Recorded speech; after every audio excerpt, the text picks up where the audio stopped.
Welcome to Pindar Poetry. We hope you learned something new. You start by preparing the host device so sharing works reliably. Turn on the personal hotspot or mobile hotspot now and choose a strong password. This secures access and prevents accidental guests. Make sure the host has adequate battery and cellular or wired internet. Once done, check the hotspot SSID name so you can identify it from other networks. Also enable Bluetooth and Wi-Fi on both devices to speed pairing, and keep the host unlocked while devices connect.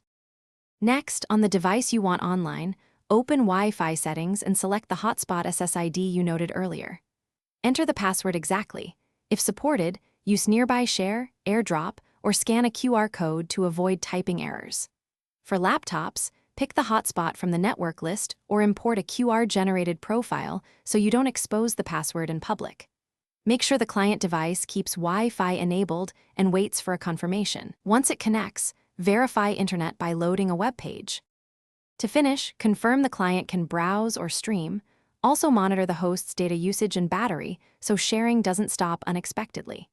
If the connection fails, first toggle the hotspot off and on, then reboot the client and host devices. These quick resets clear most transient issues.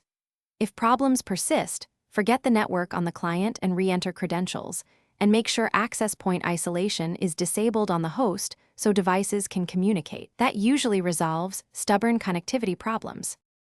Thanks for watching. Consider subscribing if we helped you.